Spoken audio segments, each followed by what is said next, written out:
Welcome back to my channel, and my name's joritahbetty for the new subscribers. Thank you for subscribing to my channel, and thank you for always liking my videos and for sharing them, plus your comments. Today I've come back with a new video, but before I continue, an intro first.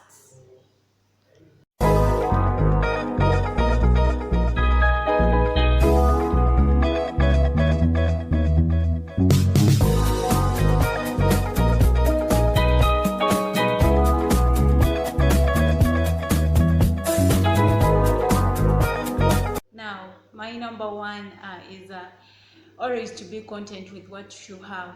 You know, the moment you get to learn that what you have is enough for you, you will always be happy.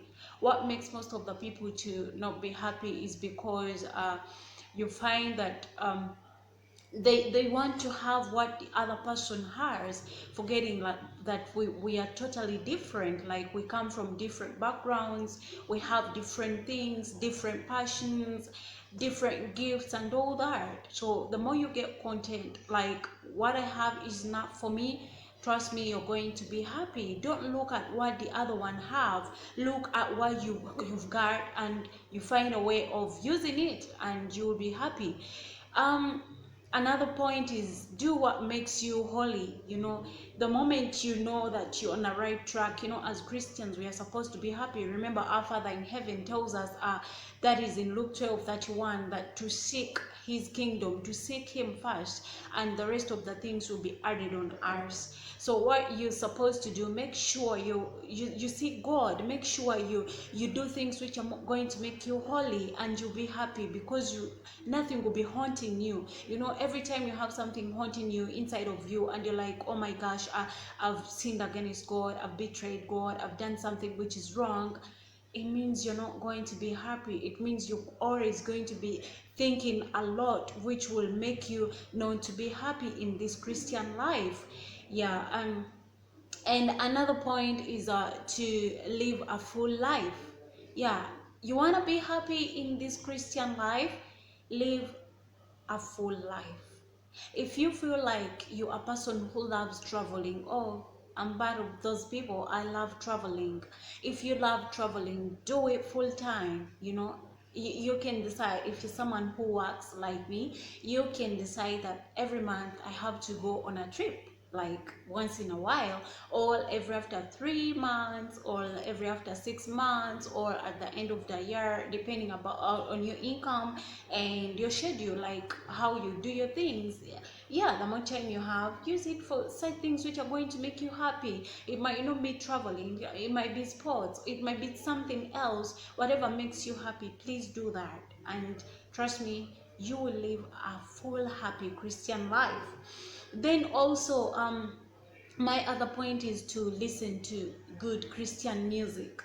I'm a person who loves music, and if I take a week without having time to, or creating time to just listen to music, I feel bad. I remember in my first videos I talked about like things which I do, and I remember I said that sometimes I can be indoors, like, and I just feel like listening to music, not doing anything else but just listening to music, and it makes me happy. It soothes my mind. Do listen to music, you'll be happy. I mean, Christian music is so nice, and it's not that there are only hymns. There are some people who say Christian music is boring, Christian life is boring, but let me tell you the truth. As long as there are so many genres, as long as you listen to the genre which makes you happy, you'll be happy. Then my other point is to live your purpose, but not anyone else's. There are some people who are like, everything they do, they have to follow what their friends are doing, what other people are doing, and most of the times you find they're like, if I go for swimming, how will people see me? Blah blah and all that. Everything they do, they have to first consider what other people are going to think about it. Then they start living someone else's life. Others, they have this, let's say you're in a relationship, and you want always to do what the other person likes, or what they are telling you to do. Trust me, you'll never be happy. live your full life, do things which make you like happy, and you'll be happy. Yeah, live your purpose, not anyone else's life. Then another point which will make you happy is to deepen your relationship with God. If you do this, you're gonna be happy. God is so interesting when you get to know him. There are times when you reach and you feel like, other people, they do fear God a lot, in that they I don't know, maybe it's a mindset whereby someone thinks you have to fear God, like to an extent of even running from him instead of running to him. Live your life whereby you create a good relationship with God. I reached a point whereby I talk to God like my friend, like someone who is there. Even if I have a problem, I just tell him, you know what, man, things are not going on well. I'm not feeling okay. I mean, I'm facing this is happening, and all that. And you find that because I'm using him and the Holy Spirit, because in this era we are using the Holy Spirit much, he guides you on what to do. He can give you scriptures to follow, he can give you advice, and all that.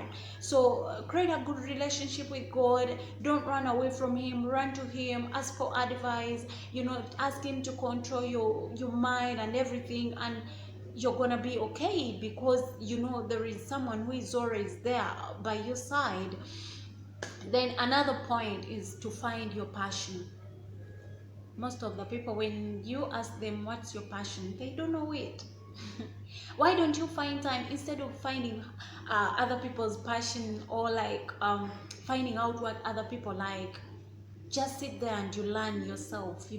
This comes when you have self-love. When you have self-love, you're gonna be happy. Find out what makes you happy, what makes you laugh to the extent of crying. You feel like you're happy. There is something I realized earlier. And I'd gone to a recreation center. It's called Kavumba Recreation Center, and I was like, I'm going to go for a horse ride.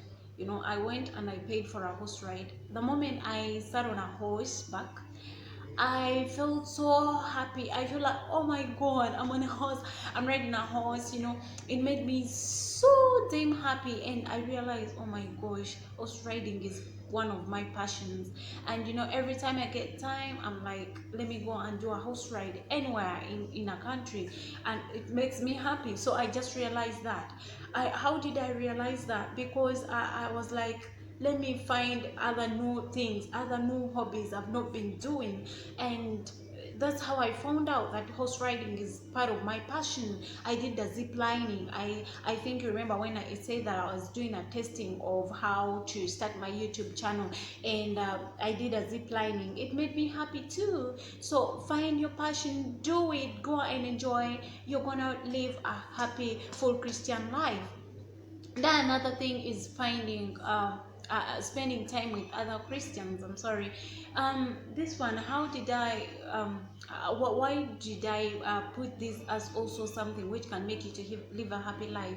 Most of the people, they do. I know there are some people who are introverts, but trust me, when you go and join your fellow Christians, you're going to join people who have different things they do, people who enjoy different stuff, and you will learn a lot from them.